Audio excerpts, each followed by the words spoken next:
Yo, what's going on, everybody? Whoa, my brain just stopped working for a second there. I have the normal thing that I say every single day. And all of a sudden, after I said, yo, what's going on?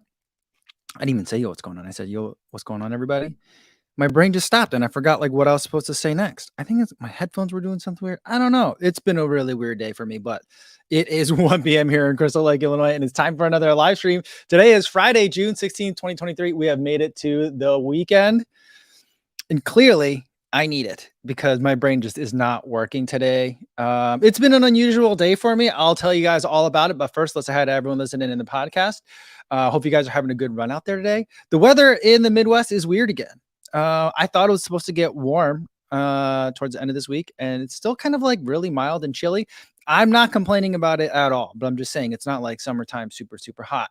So hopefully for you guys, you've got good air quality and mild running temperatures for your run as you're listening to this. And everyone else watching this on YouTube later, but not live, welcome to the #1 running podcast to have on in the background while you're pretending that you're still working right before you head out for the weekend. Maybe you guys got summer hours and it's not too big a deal, but maybe some of you guys got to work the full day. You could just have this on in the background, pretend you're working. You know what I mean? Have the headphones in. No one's really going to know. It'll make the day go by a lot faster. Welcome to you guys as well. All right, let's see who we got in the chat. We got Calvin here says, good luck, Brian Lang at Grandma's. Yeah, good luck to everyone that's going to be running Grandma's this weekend. I'm really bummed that I'm not going to be there. Feels like everyone's up there this weekend and I feel like I should go, but I have some family stuff that I'm going to be doing, which I feel like is nice and important thing to do whenever I can do it. And I'm going to have a lot of travel later this summer. So I'm going to be gone a lot. So I feel like I got to bank some time, bank some family points now while I can. But good luck to you guys out there. I think you guys are going to have good weather. If it's as mild as it is here, could be a good day. I hope you guys have a nice tailwind as well. And Runner Will says, hello, everyone. Hope you're having a great day. Mike, hope to see you in New York. You know, I think with the way that travel is going, usually I end up in, visiting my family, whether it's my parents in New Jersey or my sister in Connecticut over the summer. But we're doing like a big family vacation later this summer. That's part of the travel I'm doing. And I also have just a lot of other travel going on. So I don't think I'm going to be back until New York City Marathon, but I will be there. I'm not going to run this year, but I'll be putting on some events. I've been talking to some brands already. I probably need to start talking to some more brands to spread out the calendar a little bit, make sure I'm keeping busy for the entire weekend and also creating opportunities for us to hang out. But yeah, I'll be in New York for sure for New York City Marathon. Again, I think this year is going to be a spectator year for me. So I'll be chasing people around the course. Mark Peterson, if you're down, if you're going to be coming, it was fun to run around with you 2 years ago now. So we can always do that again. Steven C. 1984 says, yo, what's going on? What's going on, Steven? How are you? And Smalls, Miguel says, LFGBB. Let's go. I don't know if you guys know, Miguel started his own podcast, All the Small Things. When I first saw Miguel post about it, I searched for All the Small Things Miguel Peralta on Apple Podcasts, and I couldn't find it. And then like last week, I searched for it again, and I was able to find it. So I was able to list a couple episodes. Good work there, Miguel. You guys should check it out too. Mike is running says, yo, Mike is running Pump and Iron. Yeah, the leg day video finally went up. And yeah, it's been, the video's been doing surprisingly well. I've been getting some very good constructive feedback, which is nice. And not too much negative feedback, which is also nice. I was kind of not looking forward to this video. I was expecting a lot of negative feedback. Maybe that's coming later, but so far it's been really good and supportive. So I'm glad you guys are liking the video. That's just what I've been doing. But you guys have had some really good questions, things that made me think about, too. So it's good to put those kinds of videos up. And Matt Anderson says, yes, I thought the live stream was off. Here, I'll explain what was going on for this.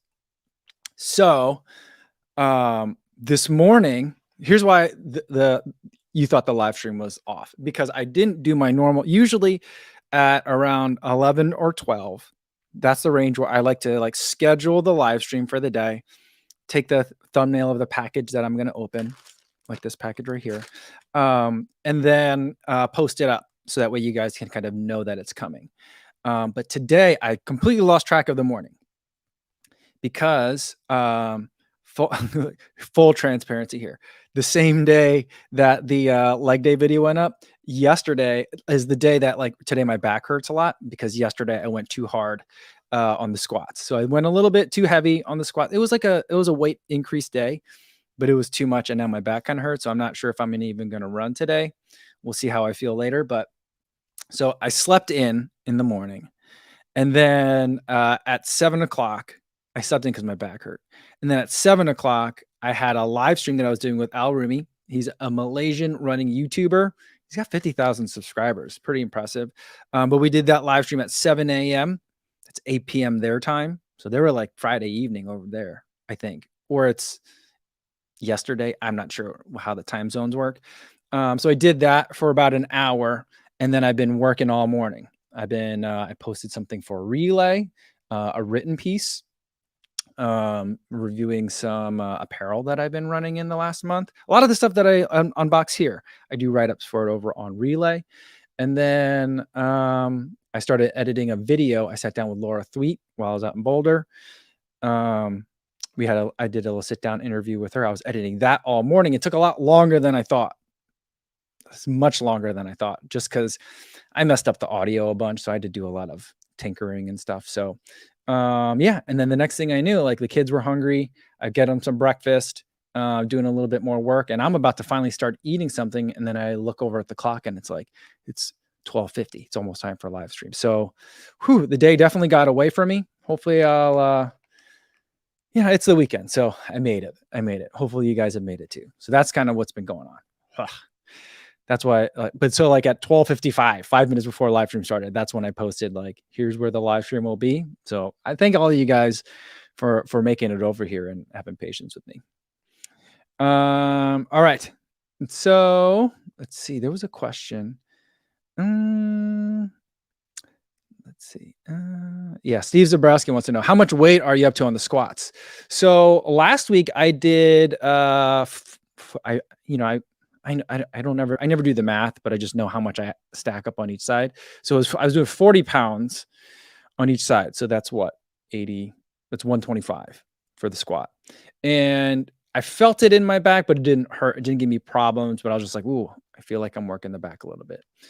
And then this week, since I'm on a 9-day schedule, every 9 days I go up a weight a little bit.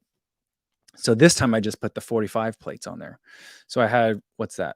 80, 90 plus 45, that's 135. 135 on the rack. And I did the 3 sets. I felt strong. It felt like a lot of weight, but I'm like, ooh, finally I'm able to do this weight. And it doesn't feel like it's hurting my back. But then when I went to go convert the squat rack from squats to the deadlifts, then I felt like, ooh, in my back. I was like, oh, I overdid it. I was able to get through the entire workout. I added more weight to my deadlifts, added more weight to the Bulgarian split squats, more weight to the hamstring curls, and more weight to the calf raises. But then like it it really started to bother me like after dinner. And then by then I was like, oh, I'm gonna be feeling this in the morning. And then I had a hard time sleeping because of it too. So yeah, I don't know. I think maybe, a lot of people have had good advice on like what I'm doing wrong on the squat, and that's been helpful. I'll try those things. I do think I need to work on ankle and hip mobility a little bit more. Probably also related to the plantar fascia symptoms that I've been having. And then I've been thinking maybe I just need to buy a weight belt. I squatted a lot more than that in college, but I always squatted with a weight belt. So I don't know. It seems like no one wears a weight belt anymore. Is that like an old guy move now at this point? So I don't know, but I think I'm going to do that. Daniel Burton wants to know, is the weightlifting improving your running? Can you tell the difference? I can't tell yet, but it's hard to tell because I'm in off season. I've done 2 sessions so far. I'm trying to do cramming a little bit for Peachtree Road Race coming up in just a couple weeks. I need to book a hotel. That reminds me. Where's that to-do list? So yeah. So I need to do that. So far, I'm not really sure if it's helping or not. It doesn't seem to be like hurting a ton, you know? And so I feel like that's okay. But like it would make not a lot of sense for me if my legs were able to carry more weight and it didn't improve on my running. So I'm hoping either if it can make me more durable as an athlete, I think that's worth it. If it can make me faster as well, it's bonus, you know.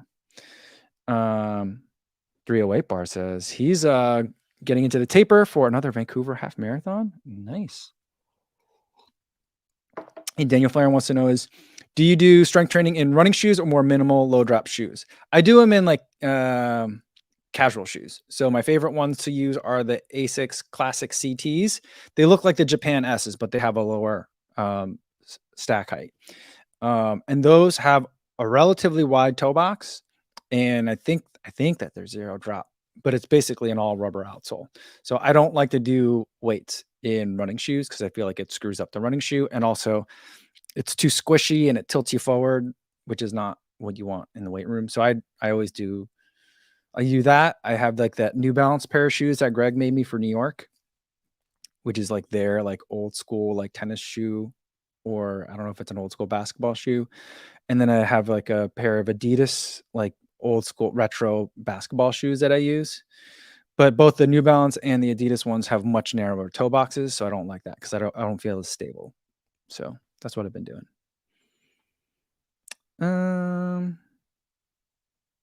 Let's see. There was a question from Sleeve Singer. Where'd it go?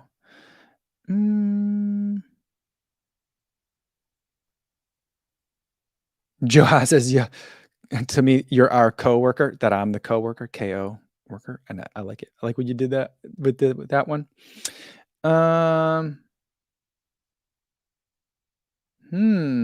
Tracy Smith. Tracy Smith says, hi all, got an interesting email. Berlin waitlist that I jumped on after the lottery is offering a spot. I'm already committed to Chicago. Anyone here done back-to-backs? Ooh, that's a double that I've been wanting to do for a really long time. And here's how I've always wanted to do it. I want to do Berlin, then I think right after Berlin is like Oktoberfest, right? That's like the beginning of Oktoberfest. And then just hang out in like in Germany, or maybe even spread around Europe for like a week.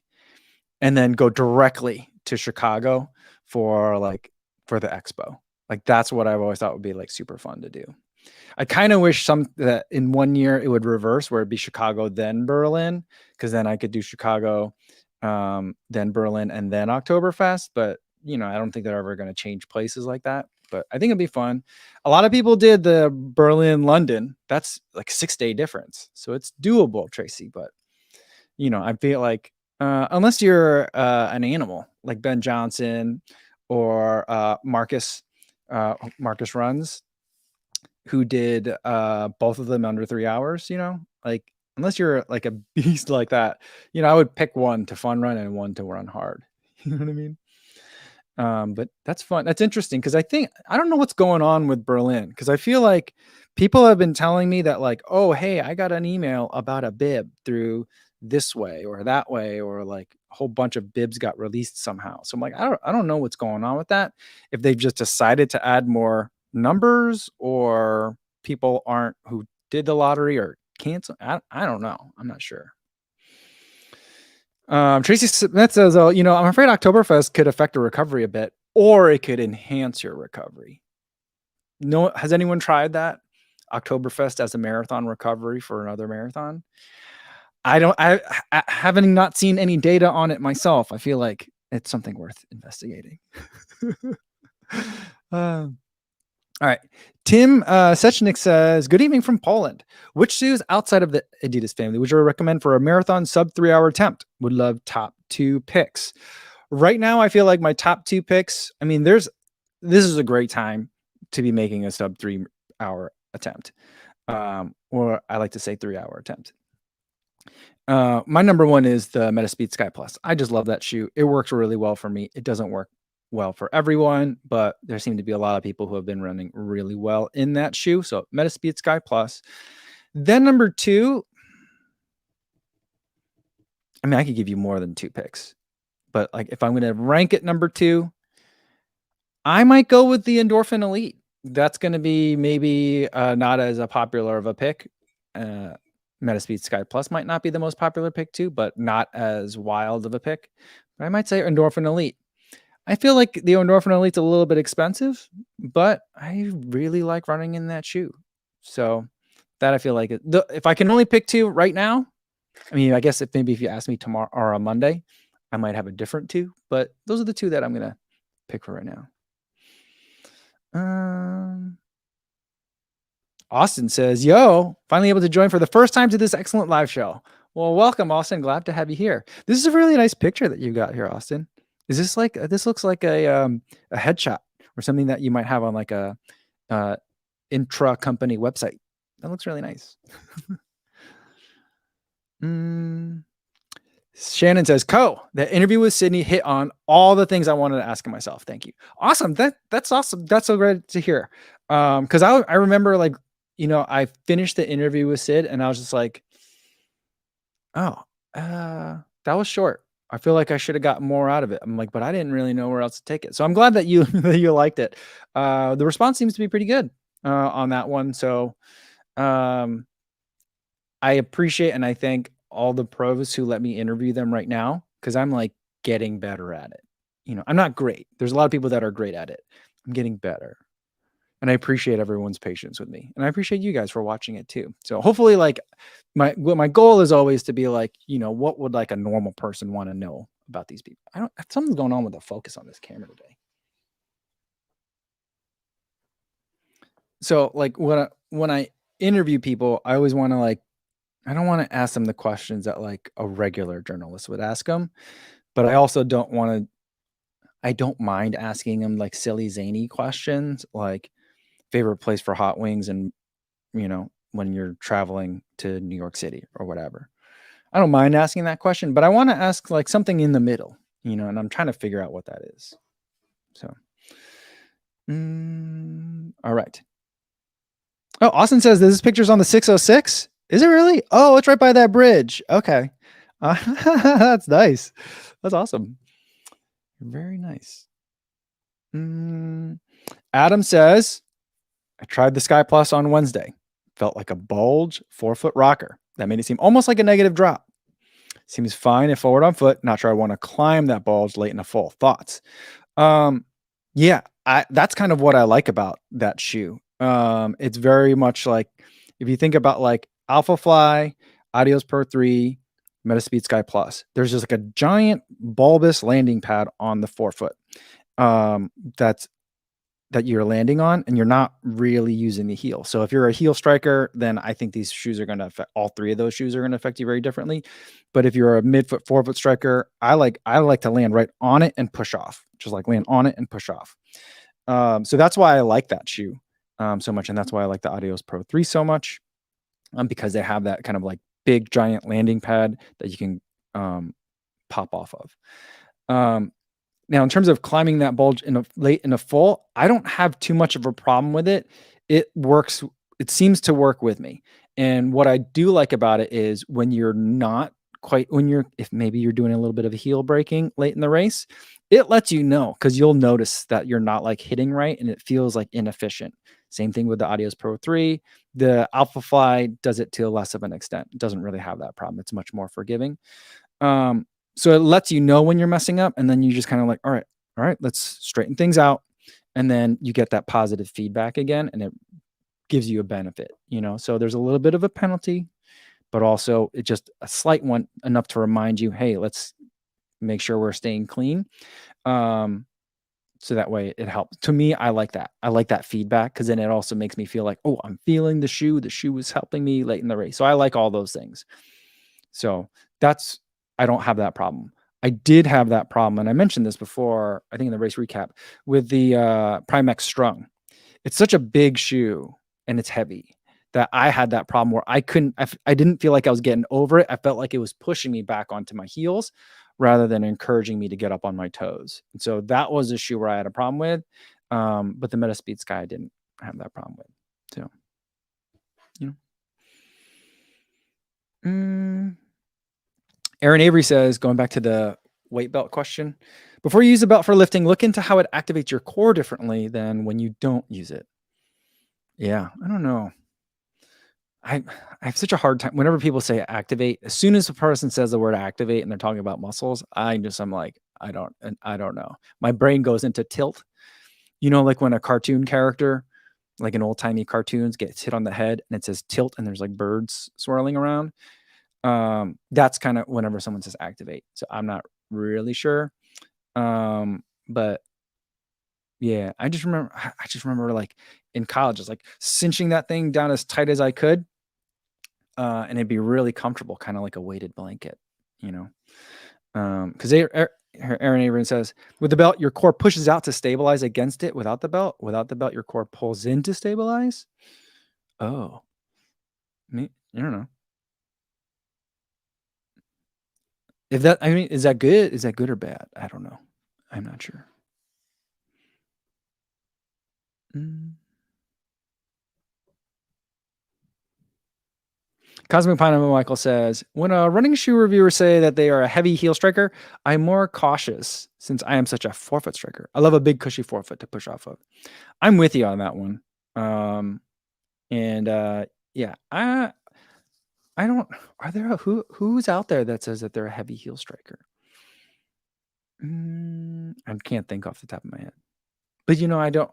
I will have to admit that I don't consume a lot of running shoe reviews anymore, mainly because I tried to stay away from other people's reviews, kind of like coloring my own review. But I do watch a lot. I still do probably watch a lot of reviews. Is this a running shoe Q&A? Should we get to running shoe Q&A? Let's do running shoe Q&A. Ryan Tiramonte says, do you know what Super Shoes has a roomy toe box?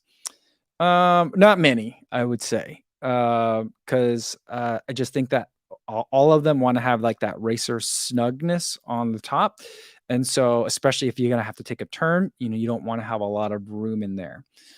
So there aren't a lot with the roomy toe box. The first one that comes to mind is going to be the Ultra Vanish Carbon. That has a foot-shaped toe box, which for Ultra, it's their narrowest because they have like 3 fits, like wide, regular, and then narrow. But they're all still foot-shaped. But that one has a lot of space in there. I will say that I think that the Endorphin Pro also does a pretty good job. It's not foot-shaped. But I feel like that upper fits really well. I've had some of the least problems in that one. And then I do think maybe you guys can correct. You guys would know. The SC Elite 3, I think, also comes in a wide size too. So that could be one to also look at. But I feel like the SC Elite 3 with its knit upper also is a little bit more forgiving. So those I think would be 3 that I would look at. I also do think like the Hyperion Elite is a wider toe box, but I don't love that. I don't love that shoe, so I don't really recommend it that much.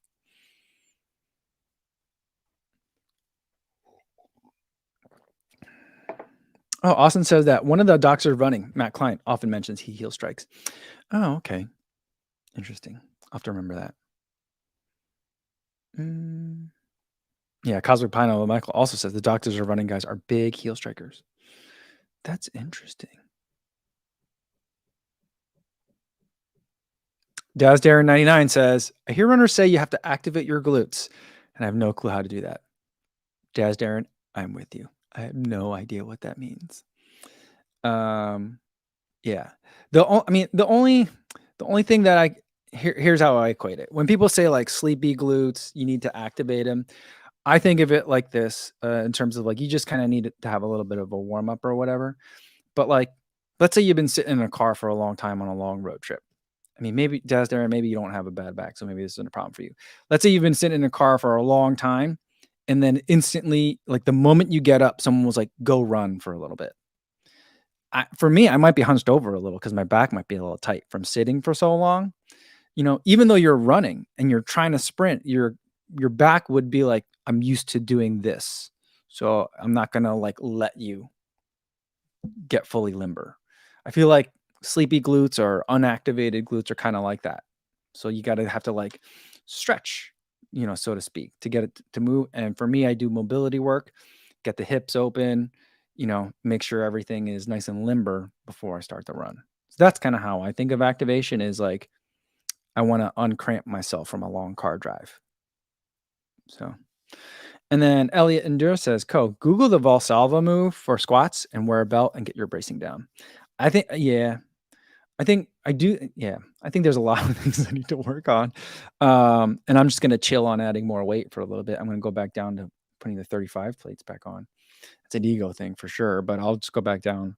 Maybe I do more reps for a little while, at least until I figure out the bracing properly. But yeah, for the squats, I would really like to be able to do that well. I don't know why. That something about that I find an interesting challenge. So it's motivating to me. So we'll have to try it. All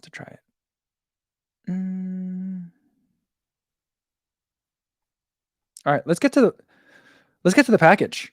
All right, today's a package from Believe in the Run. I've had this for a little while, but I've been just kind of saving it because I've been doing like a package a day kind of thing. Let's see if we can get it open. I think I know what's in here. But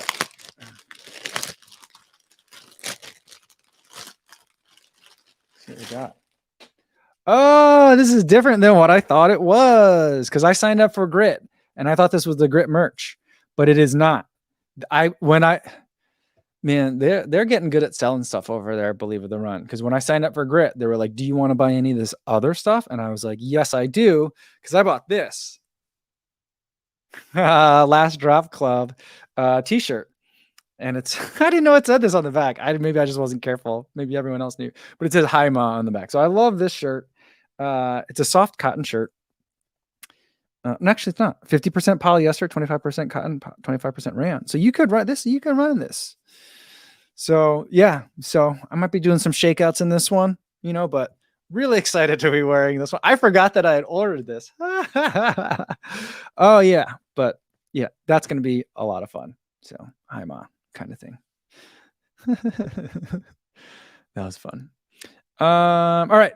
Nicholas Holland has another running question. He says, running shoe question.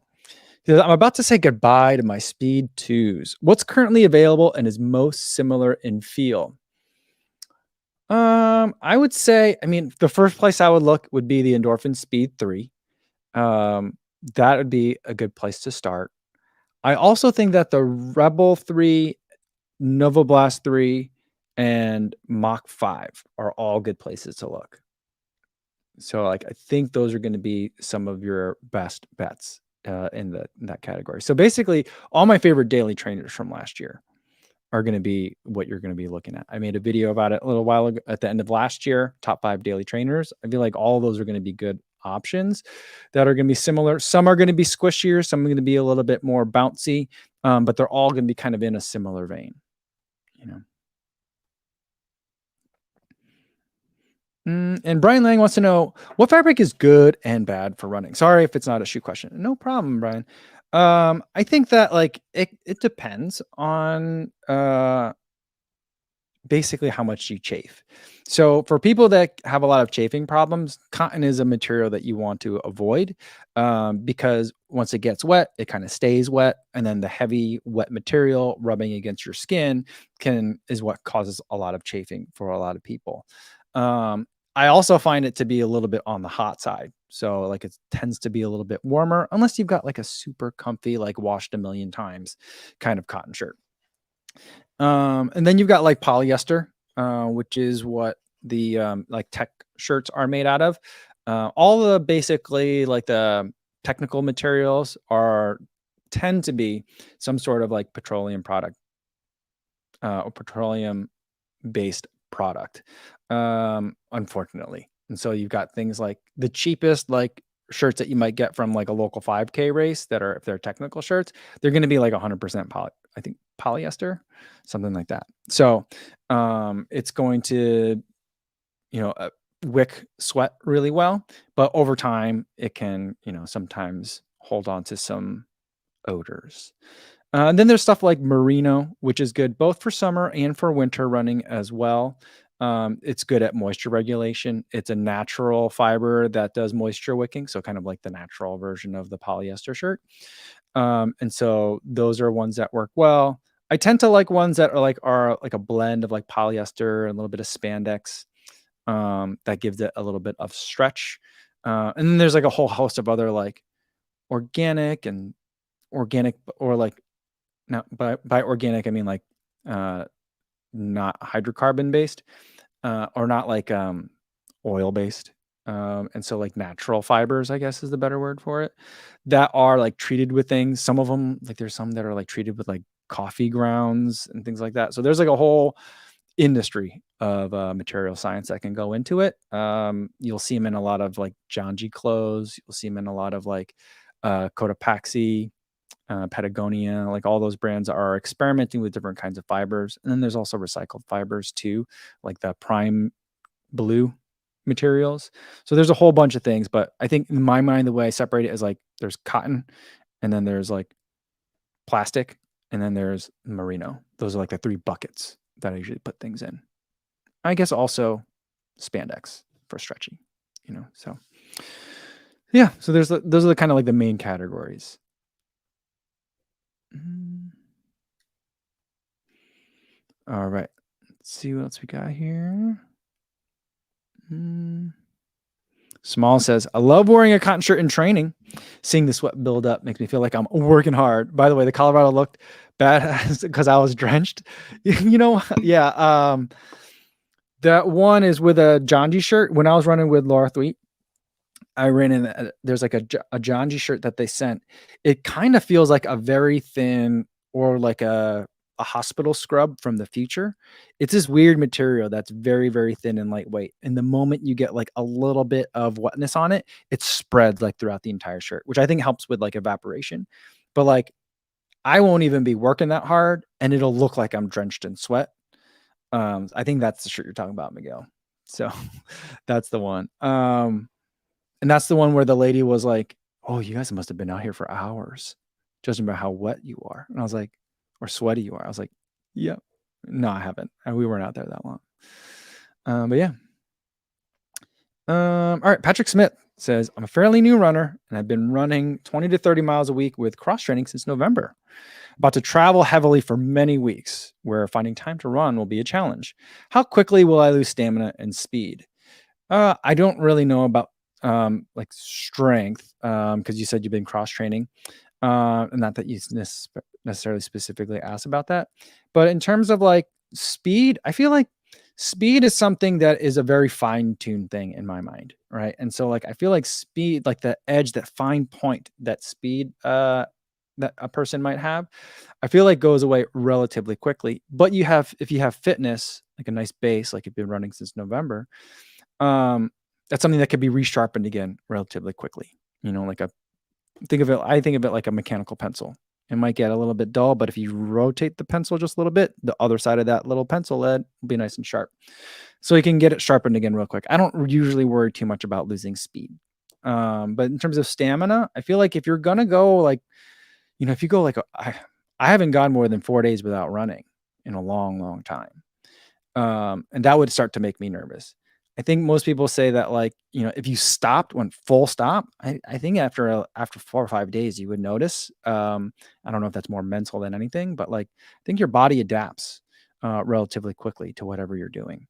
In terms of real noticeable like metrics, I felt like if you were irregularly running for like 2 weeks, I think that you would start to notice what's going on. And so like the main thing would be like to recognize that that's going to happen. Don't freak out that it does, because what happening to you is natural and expected, right?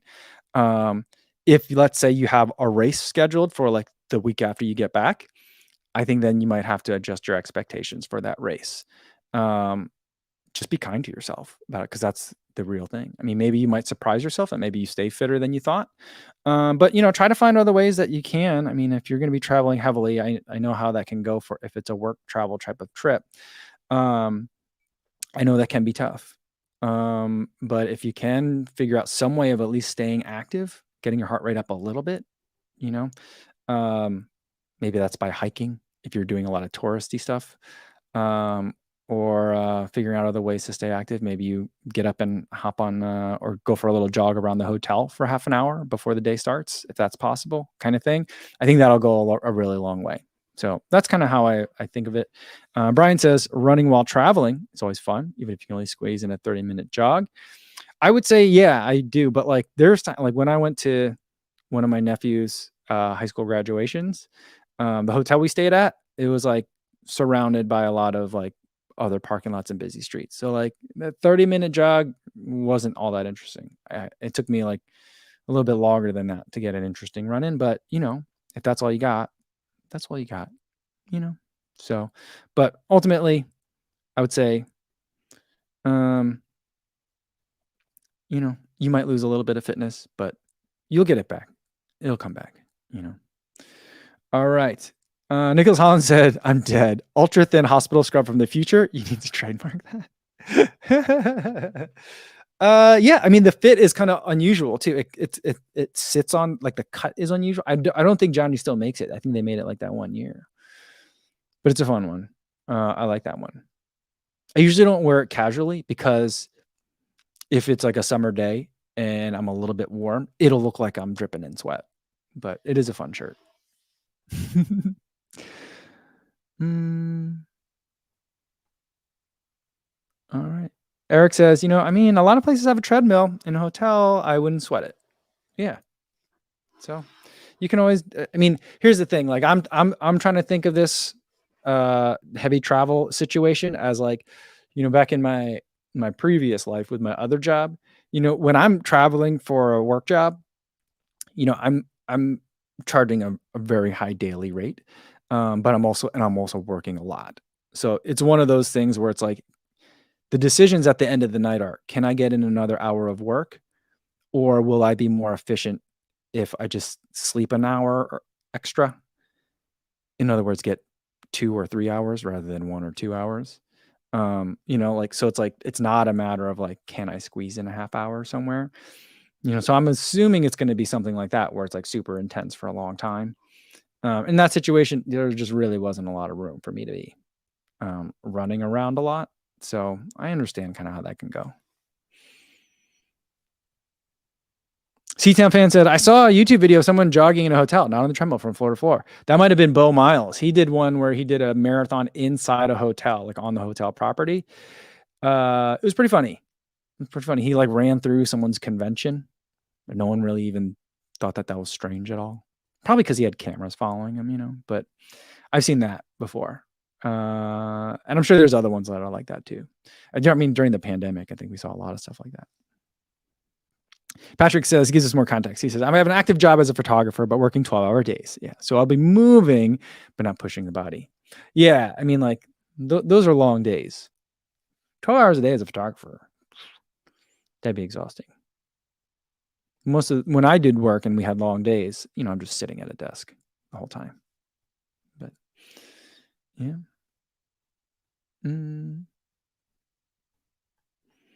All right. Look, it looks like Matt Byers says the Audios Pro 3s are on sale, mainly for larger sizes, unfortunately. Oh, interesting. Yeah, like I said, Adidas is always putting something on sale and doesn't always make sense. But maybe they're trying to get rid of some of those larger sizes. Lalo P says I got the purple Audios Pro 3 on sale, and I like them more than the Sky Plus because they're less aggressive. Are they less aggressive? Maybe. Yeah, maybe they are less aggressive. I'm not sure. Ichite says, I've seen the video, the Bo Miles video. I assume we're all talking about the same video. But Ichite says, I've seen the video. He did notify the hotel staff, so they knew. Yeah. So it wasn't like something he was doing randomly. He had. I'm guessing. I mean, I don't know. I think he would tell us if like the hotel was like, hey, come check out our new remodeled hotel. If you could figure out a way to do it, we'll pay you, kind of thing. I don't know if it was that, but I got the feeling that that's what it was, but maybe it wasn't. And he was just like, hey, I'm a quirky dude. Can I do this? They're probably like, okay. I don't know. Brian Lake wants to know, do people really get KOMs in the Denver airport? There is a segment in the airport. That airport is huge. Oh my goodness. Did I tell you guys how I almost missed my flight to return home from Boulder? Um, let me tell you about it. And then we'll end on this for the day because I can't remember if I told you the story. So I have a little bit of time the last day. My flight's not till 4, and I figure I still got to return a card and stuff like that. But I figure I got time. I was meeting with Laura Thweet. We went for a run, and then we sat down and had some coffee. She bought me a smoothie, actually. And we did a little bit of sit down interview there too. And then I was like, I still have time. I think I went to Scratch Labs Cafe, which is a lovely place to eat. I wish there was something like that in my neighborhood. I would eat there every day. So good. And then I was like, I think I have time to film one more time lapse. So I went to a place that Ryan Van Duzer showed me that's near downtown Boulder, where I could get a nice shot of like the Flatirons and some of the mountains and his decision tree. I don't know if you guys have seen that video. So like it's right by there, and I'm taking time lapses, and I'm like, I think I have time. I think I have plenty of time because I'm like, I have Clear, so I should be able to get to the airport really quickly. I remember last year when I did this trip, I remember getting through the airport really quickly because of Clear. So I'm like kind of pushing it a little bit more than I'm comfortable, but I'm like, I'd like to get some of that B-roll. So I want to get that time lapse. So then I go to the airport and I drop the car off and everything seems to be working okay. But the line, even with Clear, took forever. It took me 45 minutes to get through security, even with Clear. And I actually think that if I had just gone through regular security, it might have been faster that day, just the way that the lines worked out. It was really frustrating. But my flight, the travel agency that booked the flight for this trip booked me on Southwest, even though they asked me what airline I would like to have, but they booked me on Southwest, but whatever. And at Denver Airport, the Southwest terminal that I was on was like C60, which I think it goes to like C like 90 or something like that. But it was basically almost the farthest possible gate to be at Denver Airport. So the way Denver Airport's set up, there's a main area with security. Then you get on trams to go to terminal A, B, and C. And so like I had to go ride the tram all the way to the farthest terminal. And then from there, walk all the way to the farthest gate. It got to the point where I just started running, and I was running through the Denver airport, and I got to the gate and the door was already shut. And I think I told you guys this story. Now I'm remembering, but the door was already shut. After I had been running for like a good 5 minutes straight, not sprinting, but I had luck. I didn't have my luggage because I already dropped off my bags, and that took forever too. But dropped off my check bags, but I still had a backpack, and I wasn't in running clothes. I was in my gym shoes, which are not made for running. And so I've been running for several minutes, and I get to the gate, and they're like, "Oh, you can't get on this flight." I'm like, "It still is not leaving technically for another 6 or 7 minutes, but okay, that's fine." And she's like, "Let's get you on another flight." And I'm like, "Okay, this is going to be a disaster because I'm flying Southwest to O'Hare, and it's going to be a problem." And she's like, "All right, well, tell me." And she asked me a question, and I can't respond to her because it's still at altitude, and I'm out of breath, and so I'm panting.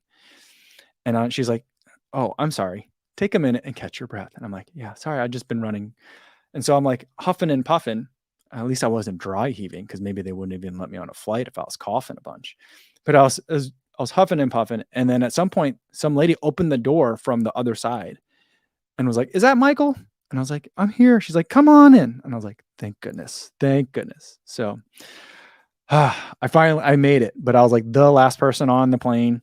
And I was sweaty as I sat down, and it's the last person on a Southwest flight. So I had a middle seat. So everyone was not making eye contact, but I found 2 people, and I was just like, "Can I please sit there?" And they're like, "Yeah, come on."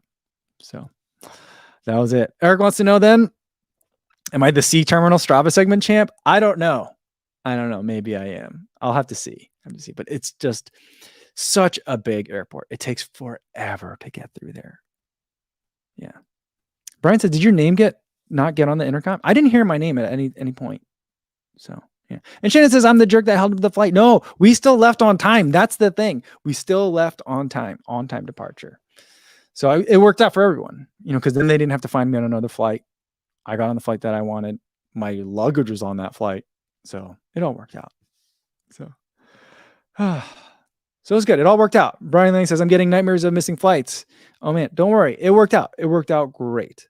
It worked out great. So yeah. So I think that's a good place to end it for today, guys. Hopefully if you're traveling this weekend, hopefully you have smooth connections at your airport. Otherwise, if you're running, grandmas especially, good luck to you guys. I can't wait to ring some cowbells on Monday. Let me know on Monday, the next live stream, how your races went. Even if you don't get a PR, if you don't ring the bell, let me know about how you guys did. I want to hear about that too. So, all right, guys. So whether you're racing or running, be safe out there. I'll see you guys on Monday. Thanks, everybody.